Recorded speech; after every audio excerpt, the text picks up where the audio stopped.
Growth ఇంజిన్గా Visakhapatnam మారుతోందన్నారు ముఖ్యమంత్రి నారా చంద్రబాబు నాయుడు. నగరాభివృద్ధి, వాణిజ్య సదుపాయాలు, మౌలిక వసతుల రంగాల్లో అంతర్జాతీయ స్థాయి గుర్తింపు పొందిన సింగపూర్కు చెందిన కెపెల్ కార్పొరేషన్ ఎగ్జిక్యూటివ్ డైరెక్టర్ లిమ్ యాంగ్ వీతో ముఖ్యమంత్రి చంద్రబాబు నాయుడు సమావేశమయ్యారు.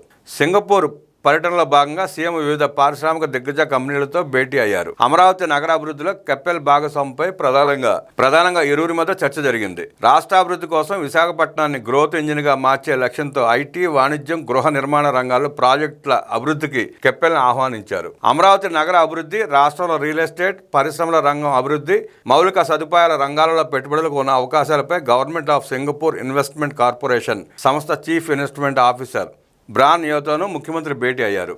జీఐసీతో దీర్ఘకాలిక భాగస్వామ్యం, స్థిరమైన పెట్టుబడులపై ప్రణాళికల రూపకల్పనపై చర్చించారు. వైద్య, విద్య, పట్టణ ప్రణాళిక, పౌర సదుపాయాల వంటి రంగాలలో జీఐసీ పెట్టుబడులు పెట్టేలా అనువైన వాతావరణం కల్పించేందుకు రాష్ట్ర ప్రభుత్వం సిద్ధంగా ఉందని ముఖ్యమంత్రి హామీ ఇచ్చారు.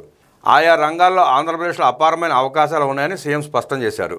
వెల్మార్ ఇంటర్నేషనల్ సంస్థ గ్రూప్ హెడ్ రాహుల్ కలేతో భేటీ అయిన ముఖ్యమంత్రి Chandrababu food processing, edible oils, agri infrastructure వంటి రంగాల్లో పెట్టుబడుల అవకాశాలపై చర్చించారు. రైతులకు విలువ ఆధారిత మార్కెట్ను కల్పించేందుకు ఫుడ్ ప్రాసెసింగ్ సెక్టార్లో సహకరించాలని ముఖ్యమంత్రి ప్రతిపాదించగా వెల్మర్ టెక్నాలజీ అందుకు ఆసక్తి వ్యక్తం చేసింది.